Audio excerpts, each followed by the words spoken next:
ከቀጣይ ዓመት ጀምሮ የአላፋት ዝማሬ በገናው ዋዜማ እንደማይደረግ ተገልጿል። ኦኬ ጴንጤዎች የጌታ ልደት ያከበሩ ነበር። ጴንጤዎችም ጥያቄ መጠየቅ የምፈልገው ነገር ምንድነው? ታህሳስ 29 የጌታ ልደት መሆኑን ማን ነገራችሁ? በምን አወቃችሁ? ከኦርቶዶክስ ተዋሕዶ ቤተክርስቲያን ወጥቻለሁኝ። ስለዚህ ኢትዮጵያ ቤተክርስቲያን ወደሷ ለሚመጡና ከሷ ተቃራኒ ለሆኑ ሰዎች ሁሉ የምትለው ወደዚህ እንዳትቀርብ መጀመሪያ ጫማህን አውልቅ ነው ማለት ይሄ ነው ቦታዋ በነገራችን እና ወርደን ባናወርዳት ጥሩ። ገዳይ ብዙ ነው። ያም እገልሃለሁ ሲለኝ ማን እንደሆነ ከየትኛው ጎራ እንደሆነ አላውቀውም። ቀን ደርሷል በዚህ ሰሞን አስወግዳለሁ የሚለኝ ብዙ ነው ስልኬ ቢታይ እና እኔ ግን ይሄ ሊያስወግደኝ ነው እንዴ ብዬ ወይም ጫካ አልገባሁም ወይም ጣና አጠገቤ ስላለ ጣና አልገባሁም። እስከሚመጣ ድረስ እጠብቀዋለሁ። በመጣ ጊዜ በክብር አስተናግደዋለሁ። ለኔ ምንም አይደለም። ሰበር መረጃ ከሰዓታት በፊት ደርሶናል። አላፋት ዝማሬ አዘጋጆች ማለት ነው። የአላፋት ዝማሬ ወደ አላፋት ቅዳሴ ሊያድግ ነው። አሁን አባገዳዎች መልእክት አላቸው። ሁላችሁም ስሙ። አባገዳዎች ከአሩሲ ከናዝሬት መልእክት አላቸው። ስማቸው ብንሰርክም ባንሰርክም እንኳን ክርስቲያኑን መሬት እንኳን ኦርቶዶክስ ሆነ ሰብስክራይብ ለምንድን ነው የማታደርጉት? አሁን አድርጉ። ቤተክርስቲያን ያለ ኩያዋ እንድትውል አለማድረግ። አሁን ኦርቶዶክስ ቨርሰስ ምናምን ሲባል ታያለ እንደ ቦክስ ግጥሚያ ማለት ነው እና ቤተክርስቲያን ክብሯ በጣም ሌላ ነው። የኢትዮጵያ ኦርቶዶክስ ተዋሕዶ ቤተክርስቲያን ቦታዋ እገሌ ቨርሰስ እገሌ ላይ መግባት አይደለም። የኢትዮጵያ ቤተክርስቲያን ቦታዋ ሲና ተራራ ላይ የሆነው ነው። የቆምክባት ስፍራ የተቀደሰች ናትና ጫማህን ከእግርህ አውልቅ ነው። ስለዚህ የኢትዮጵያ ቤተክርስቲያን ወደሷ ለሚመጡና ከሷ ተቃራኒ ለሆኑ ሰዎች ሁሉ የምትለው ወደዚህ እንዳትቀርብ መጀመሪያ ጫማህን አውልቅ ነው ማለት ይሄ ነው ቦታዋ በነገራችን እና ወርደን ባናወርዳት ጥሩ። ከቀጣይ ዓመት ጀምሮ የአላፋት ዝማሬ በገናው ዋዜማ እንደማይደረግ ተገልጿል። እናም በምትኩ ከቀጣይ ዓመት ጀምሮ የአላፋት ዝማሬ ከዋዜማው አንድ ቀን ቀደም ብሎ እንዲደረግ መወሰኑን ኢጃት አስታውቋል። የሶስተኛው ዙር የአላፋት ዝማሬ መርሃ ግብር በደማቁ በመስቀል አደባባይ መከናወኑ ይታወሳል። ታዲያ ከዝግጅቱ በኋላ መግለጫ የሰጠው የጃንደረባው ትውልድ ከቀጣይ ዓመት ጀምሮ የአላፋት ዝማሬ ወደ አላፋት ማህሌትና የአላፋት ቅዳሴ ለማሳደግ የተወሰነ ሲሆን እንዲሁም ዝግጅቱ ከቀጣይ ዓመት ጀምሮ ከዋዜማው አንድ ቀን ቀደም ብሎ እንዲካሄድ የተወሰነ ሲሆን ይህም እንግዲህ የተደረገበት ምክንያት የማህሌት የሚቆሙና ቅዳሴ የሚያስቀድሱ ምዕመናን ከአላፋት ማግስት እረፍት አድርገው ወደ ቤተክርስቲያን እንዲሄዱ እንዲያስችላቸው እንዲሁም በተጨማሪ ወደ ቅዱስ ላሊበላና ወደ ሌሎች ቅዱሳት ቦታዎች ጉዞ የሚያደርጉ ሰዎችም ዝግጅቱን ተሳትፈው መሄድ እንዲችሉ እንደሆነም ተገልጿል። ይህን ውሳኔ እንዴት አያችሁት? ሀሳባችሁን ኮመንት ላይ ጻፉልን። ፎሎ ማድረግ አዳዲስና ወቅታዊ መረጃዎችን ማግኘት ትችላላችሁ። አሁን አባገዳዎች መልእክት አላቸው። ሁላችሁም ስሙ። አባገዳዎች ከአሩሲ ከናዝሬት መልእክት አላቸው። ስማቸው farhannaa ilaaf baga nagaan geechanii mudde 28 bara 2018 farfannaa ilaa fi haala gaayyan haala asitti kan kabajamu waan ta'eef hundi keessanuu akka irratti argamtanii isiniin jedhanii ergaa kana qabattanii too guyyaa san akka dhuftanii too kabaja ayyaana farfannaa ilaaf irratti argamtan isiniin jedhan galatooma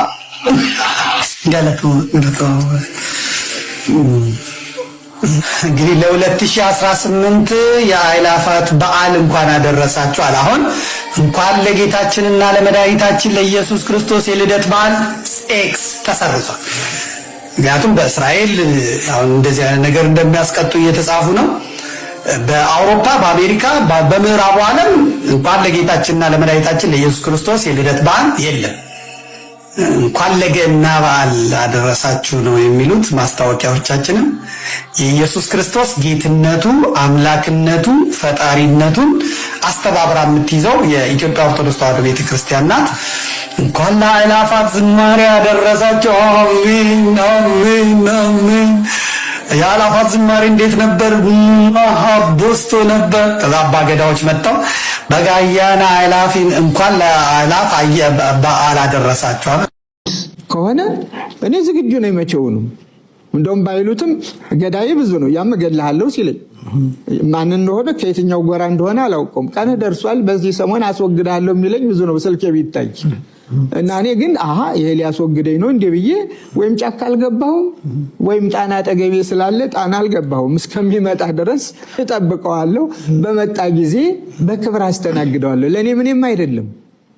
ማላውቀው የመሞትበትን ቀን እንጂ መሞቴን ስለማውቅ ዝግጁም ስለሆንኩ እንኳን እኔ መነኩሴው ማንኛውም ክርስቲያን ሰው የተባለ ሁሉ ሞት አለብኝ ብሎ እያሰበ እንዲኖር ሰው ሆይ ዕለተ ሞትህን አስብ ነው። እንኳን እገልሃለሁ እየተባለ እንደው ነፃነት ተሰምቶት ኗሪ ነኝ ብሎ እንኳን ሁሉ አለኝ ብሎ እንኳን እንዳይቀናጣ ሞት አለብኝ ብሎ እንዲያስብ ነው። ቀልዴን አይደለም። ጴንጤዎች ግን የምር ጌታን መቀበል አለባችሁ። እስቲ የምር ይህንን ጌታ ታውቁታላችሁ? አረምጡ ብርሃን የተገኘ ብርሃን ከእውነተኛ አምላክ የተገኘ እውነተኛ አምላክ የተወለደ እንጂ ያልተፈጠረ በባህሪው ከአብ ጋር እንደሚሆን ሁሉ በእርሱ የሆነ በሰማይም ካለው በምድርም ካለው ያለ እርሱ ምንም ምን የሆነ የለም። ስለኛ ስለ ሰዎች እኛን ለማዳን ከሰማይ ወረደ። በመንፈስ ቅዱስ ግብር ከቅድስት ድንግል ማርያም ፍጹም ሰው ሆነ። ደግሞም ስለኛ ተሰቀለ። በጴንጤናዊው በጲላጦስ ዘመን እርሱ መከራን ተቀበለ፣ ሞተ፣ ተቀበረ። በሦስተኛውም ቀን ከሙታን ተለይቶ ተነሳ። በቅዱሳት መጻሕፍት እንደተጻፈ በክብር በምስጋና ወደ ሰማይ አረገ፣ በአባቱም ቀኝ ተቀመጠ። ዳግመኛም በሕያዋንና በሙታን ላይ ለመፍረድ በምስጋና ይመጣል። ለመንግሥቱም ፍጻሜ የለውም። በመንፈስ ቅዱስም እናምናለን። እርሱ ጌታ ሕይወትን የሚሰጥ ከአብ የሰረጸ ከአብና ከወልድ ጋር በአንድነት እንሰግድለታለን፣ እናመሰግነዋለን። እርሱም በነቢያት አድሮ የተናገረ ነው። ከሁሉ በላይ በምትሆን ሐዋርያት በሠሯት በአንዲት ክብርት ቤተ ክርስቲያን እናምናለን። ኃጢአት በሚሰረይባት በአንዲት ጥምቀትም እናምናለን። የሙታንንም መነሳት ተስፋ እናደርጋለን፣ የሚመጣውንም ሕይወት ለዘላለሙ አሜን። የክርስትና ነገር ግርም አይላችሁም? ኦርቶዶክሳውያን አውቄሃለሁ ስትለው አላዋቂነትህ ይገለጣል። ደርሼብሃለሁ ስትለው ይርቅሃል። ራቀኝ ብለህ ተስፋ ስትቆርጥ ካንተ ጋር ታገኘዋለህ። አይገርማችሁም? ክርስትና ለምን ይመስላችኋል በእንደዚች አይነት መንግስት ውስጥ የምናልፈው? የሰማዩ ስርዓት በምድር በተሰራባት ቤተክርስቲያን ውስጥ የምናልፈው ለምን ይመስላችኋል? ቅዱስ አባታችን አባ ጊዮርጊስ ዘጋስጫ ነው እንደዛ ያለው። የሰማዩ ስርዓት በምድር ተሰራል። አሁን የሰማዩ ስርዓት በምድር የተሰራባትን ቤተክርስቲያን ምድር ላይ እያለች ግን ገብተህ ካላያት በዳር ዳር ምትዞር ከሆነ ከዚያችኛይቱ ሰማይቱ ኢየሩሳሌም ደግሞ ዳር ላይ ነው ምትዞረው። አለቀ። አባባል ገባ። ኦርቶዶክሳዊ ወንድሜ ቅዱስ ቤተክርስቲያንን አብዝተህ መውደድ አለብህ፣ መሄድ አለብህ። ወደ የቤተክርስቲያኑ መሄድ አለብህ። ወደ የአጥቢያ ቤተክርስቲያኑ ቁመህ ማስቀደስ አለብህ። ዕጣኑን ማሽተት አለብህ። ለቅዱስ ክቡር ስጋውና ክቡር ደግሞ መብቃት አለብህ። ገብቶሃል አባባሌ? ቅዱስ ክቡር ስጋውና ክቡር ደግሞ የሚፈሩ ሰዎች አሉ። የትኛውም ፍጥረት ለቅዱስ ክቡር ስጋውና ክቡር ደግሞ የመብቃት ብቃት የለውም። የትኛውም ፍጥረት እየነገርኳቸው ያሉት በቃ በከመ ምሕረትከ ነው። ገብቶሃል አባባሌ? እንደ ምሕረት ነው እንጂ እንደ በደላችን አይሆን ብለን ነው የምንቀበለው እንጂ ማንም ብቁ የለም። ብቁ አይደለሁም እያልክ በራክ ቁጥር ግን ለዘላለም ርቀህ ነው የምትቀረው። ቤተ ክርስቲያን ዳር ዳሯን ዝም ብለህ የምትዞራት ከሆነና ከውጭ የምታውቃት ከሆነ ያችኛይቱን መንግስትም ከውጭ ነው የምታያት። አትገባም። እንዴት ብለህ? ምክንያቱም የሰማዩ ስርዓት በምድር ተሰርቶ ለዚህ ላይ አልተቀበልካትም። ይህን እድል እንዲያመልጣችሁ። ክርስትና አውቃለሁ ብለህ ደምድመህ ብታስቀምጠው አይደለም። እማናውቀው በጣም ብዙ ነገር አለ፣ በጣም ብዙ። ለዛ ነው ቅዱስ ጳውሎስ ዛሬ በድንግዝግዛ ያለው አለ። ሌላ የሚታይ ነገር አለ ማለት ነው። ገብቶሃል አባባሌ? የኔና ያንተ አእምሮ በዚህን ያህል ልክ ማለት ነው አማልክት ዘበጸጋ እንባል ዘንድ በዚህን ያህል ልክ ያከበረንን አእምሮ ህሊናችን በዚህን ያህል ልክ ነው።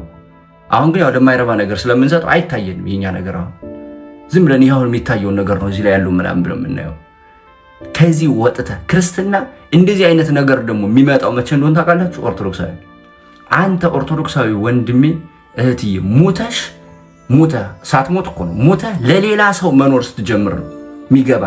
ያኛው ደግሞ ሙቶ ለአንተ ሲኖር ማለት ነው። ለዛ ነው ብልቶች የተባለው። አንዱ ቢታመም አንዱ ያዝንለታል። የአንዱ ህመም ለአንዱ ይሰማዋል። ክርስትና እንደዚህ ነው። እንዲህ ሆነን እንድንሄድ ነው። ከዛ መጨረሻ ላይ ክርስቶስ ለፍርድ ሲመጣ ደግሞ እንዲህ እንደሆን ይጠይቀን ዘንድ ከነዚህ ከተናናሾች ለአንዱ ያደረጋችሁት ለእኔ ያደረጋችሁት ነው ይላል። እቺ የመጨረሻው የፍርድ ቀን ናት። አያችኋል? ስለዚህ ክርስትና መተሳሰብ ነው። መተሳሰብ በቃ ንብረት ያለው በንብረቱ፣ ዕውቀት ያለው በዕውቀቱ፣ ጉልበት ያለው በጉልበቱ፣ በዛም ብሎ ብቻ በክርስትና ውስጥ ያሉት ኦርቶዶክሳውያን በዓለም ዙሪያ ያሉ ሊሆኑ ይችላሉ። ሌላው ቀርቶ እንኳን አይደለም ኢትዮጵያን ማለት ነው ምን ተዋወቀው። በዚህ ያህል ልክ እንተሳሰብ ዘንድ የተሰራልን የአእምሮ ልኬታችን ደረጃ ደግሞ ሰማ አማልክት ዘበጸጋ ማለት እኮ የአምላክነትን የጸጋ ስጦታ የተሰጠን ማለት ነው። በዚህ ያህል ልክ እናውቅ ዘንድ የተሰራልን። ስለዚህ እንተሳሰብ። እችን የሰማዩ ስርዓት በምድር የተሰራበትን ቤተክርስቲያን እንጠብቃት። ከጃችን ከወጣች ማለት ነው። ከጃችን ከወጣች ማለት መሰራችሁ አለች እኮ ምናምን ግን ትክክለኛዋ ስርዓት የሚፈጸምበት ቤተክርስቲያን ካልሆነች ሌላይቱ ናት፣ ጣዖቷ ናት። ምን ማለት ነው? ተሰርታ ያለቀችው ማለት ነው። ሌሎቹ በራሳቸው ፍልስፍና ሃይማኖታቸውን ሰርተው ለምሳሌ በክርስቶስ የፍርድ ወንበር ላይ ተቀምጠው ድኛለሁ የሚሉት አሉ አይደል? ለምሳሌ በፕሮቴስታንቱ አንዳንዶች እንደዛ ይላሉ አይደል? እነሱ አሁን የራሳቸውን ሃይማኖት የሰሩ ናቸው። እኛ ፍርዱንም ለእርሱ ነው የምንሰጠው፣ ጽድቁንም ለእርሱ ነው የምንሰጠው። ድነናል፣ እየዳን ነው፣ እንድናለን የምንለው ለዛ ነው። ሁሉም የእርሱ ነው እና የራሳቸውን ፍርድ ይፈርዱ ዘንድ ተዘጋጅተው ያሉ ሰዎች ቤተክርስቲያን ውስጥ እንዳሉ አእምሮ ሁል ጊዜ ማሰብ አለበት። በነገራችን ላይ አሁን ዝምዳር ላይ ሲዘመር ምናምን እንዳይመስል ጥንቅቅ አድርገህ ተመልከት። የቀደመችውን ቤተክርስቲያን የቀደመችውን ምልህ አሁንም አይደለችም እያልኩ አይደለም፣ ግን በጣም ብዙ ለውጥ እያየን ስለሆነ ማለት ነው። እንደዚህ የሚሆነው ደግሞ እንዳልኩ አንተ ሙተህ ለሌላ ሰው መኖር ስትጀምርና ከልባችን ስንገናኝ ነው። በተቀር ለየብቻችን እየጮህን ግን ማለት ነው የሚሰራ ነገር አይኖርም። ብዙዎች ስንሆን እንደ በገና ብዙ ገመዶች ስንሆን ማለት ነው ስንገረፍ ግን አንድ ድምፅ ነው የምናወጣው። እንዳትረሳ። ሰላማችሁ ይብዛ። ሰበር መረጃ ከሰዓታት በፊት ደርሶናል። ከኢትዮጵያው ጃንደረባው ትውልድ ከአእላፋት ዝማሬ አዘጋጆች ማለት ነው። የአእላፋት ዝማሬ ወደ አእላፋት ቅዳሴ ሊያድግ ነው። ይህንን ቪዲዮ ለሁሉም ኦርቶዶክሳውያን እንዲደርስ ላይክ፣ ሼር፣ ኮፒ ሊንክ ደጋግማችሁ እንድታደርጉት በትህትና ጠይቃለሁ። የአእላፋት ዝማሬ በዋዜማው ዋዜማ እንዲካሄድ ተወስኗል ይለናል መረጃው። የአእላፋት ዝማሬ ቀን ደግሞ የአእላፋት ቅዳሴ ቀን ይሆናል ብለውናል። የቅዳሴ ተሰጥኦ ትምህርት አብይ ጾም ላይ እንግዲህ ከወራቶች በኋላ የምንጀምረው ታላቁ ጾም ላይ ይጀመራል ብለውናል።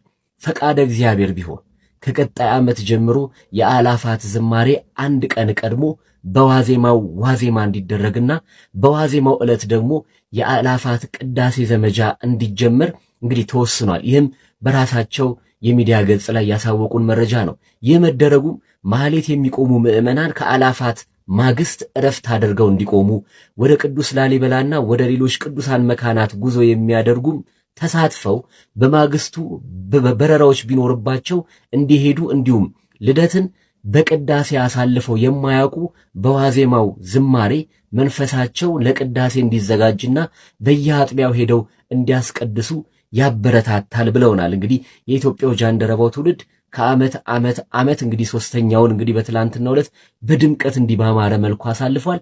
ይህ ልምድ ደግሞ ቀጣይ ዓመት በዚህ መልኩ እንዲያሳልፉ እንግዲህ ትልቅ ጥቆማን ሰጥቷቸዋል ማለት ነው። ይሄ በጣም ደስ የሚል ከዓመት ዓመት እየተሻለ ጥሩ ነገር እያሳየ ነው። ህዝበ ክርስቲያኑን ወደ መልካም ነገር የሚመራ ነው። ይበል የሚያሰኝ ሐሳብ ነው። ለሁሉም ኦርቶዶክሳውያን እንዲደርስ ይህንን ቪዲዮ ደጋግማችሁ ኮፒ ሊንክ እንድታደርጉ ጠይቃለሁ። ደስ ይበልሽ